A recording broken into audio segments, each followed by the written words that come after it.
So hello dear students. Now some of the students they said that they have the problem in the gold number. So I am making this video for telling you about the protective action of soles and the gold number. So before studying that, we have to study the stability of the colloids. Why our colloids they are stable? So the stability of the colloids is because of the three reasons. First is the Brownian motion, second is the presence of similar charge on the colloidal particles, and the third one, which is very important, is the solvation of colloidal particles, which is the solvation by the solvent layer surrounding them. So these meanings you know. Suppose this is our some of the colloid. Suppose gold colloid we are having, gold sole. So these are the droplets having the negative charge. So because of having the same charge, they repel each other. That's why, because of the presence of the similar charge, the colloidal particles they are stable, because when they will repel each other, they will not coalesce, and when they will not coalesce, then precipitation will not occur, and until these droplets retain their position, then the colloid is stable.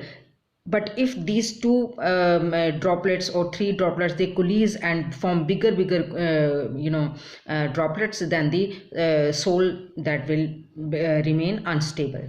So because the second point is that they are constant in constant motion, which is called as the Brownian motion, that also is responsible for the stability of the colloids. So now these two points you have are clear to you, that the colloids are stable because of the Brownian motion and because of the presence of the similar charge. Now the third point, this third point is applicable to whether our soles they are hydrophilic or hydrophobic.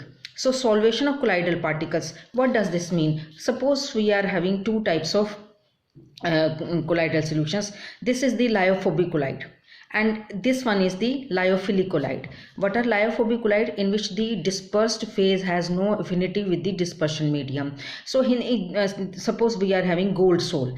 In the gold sole, these are negatively charged. When we add some electrolyte and a positive Cl negative, then this positive charge will combine with these negative charge, and the charge of the sole particles now will be removed, and the droplets will coalesce, and the aggregation of the precipitation will take place.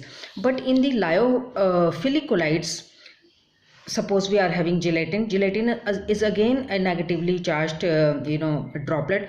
If we add NaCl, no precipitation will occur. Why? Because here this layer, which is the layer of bound water layer, this is protecting the precipitation, and this is called as the solvation, because in the lyophilic soles the droplets they have greater affinity for the dispersion medium, and when they have affinity with each other, then they form the different layers around the droplets. So although we have added the electrolyte, in spite of that we have no precipitation in this case.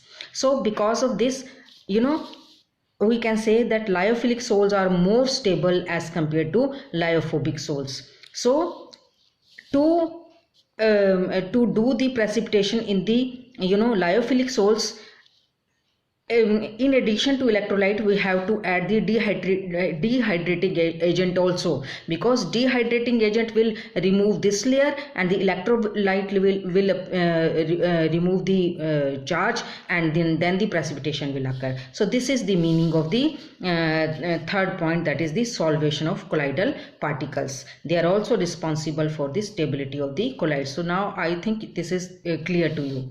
So now this is about the stability of colloids. Now we will do the protective action of soles and the gold number. What does this mean? Now the property of the lyophilic colloids to prevent the precipitation of lyophobic colloids by electrolyte is called protection.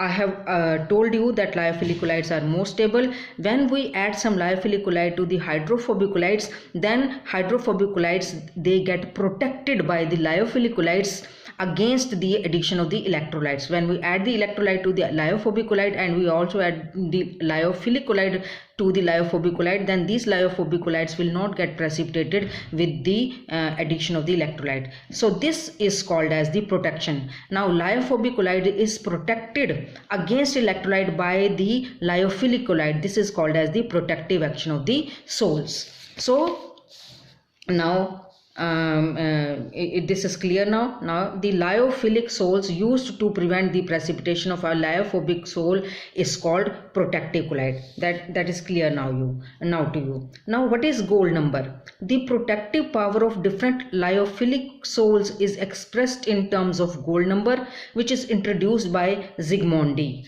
and the number of milligrams of a hydrophilic colloid which just prevent the precipitation of 10 ml of a gold sole on the addition of 1 ml of 10% NaCl solution is called the gold number. Now we have to protect the lyophobic colloid by the lyophilic colloid against the electrolyte, and that protective power is called the gold number. Now we'll explain it. Suppose I am having 10 ml of gold sole, and gold sole is the hydrophobic colloid, and we have to we have to add 1 ml of 10% NaCl solution. If I'll add the NaCl solution, precipitation will occur, but I have to prevent that precipitation, so I will add some hydrophilic colloid to this, so that the precipitation will not occur by the addition of this NaCl. So to prevent this precipitation, how much milligrams of a hydrophilic colloid is required is called gold number. So I will add some hydrophilic colloid to this, and how many milligrams of hydrophilic colloid I will add, so that 10 ml of gold sole gets protected with the addition of 1 ml of 10% NaCl solution. That milligrams of the hydrophilic colloid is called the gold number. So less the milligrams of the hydrophilic colloid is required, means less gold number. If the gold number of the hydrophilic colloid is less, it means more is the protective power of that lyophilic colloid. So this is the meaning of the gold number. I hope this is clear to you. Thank you.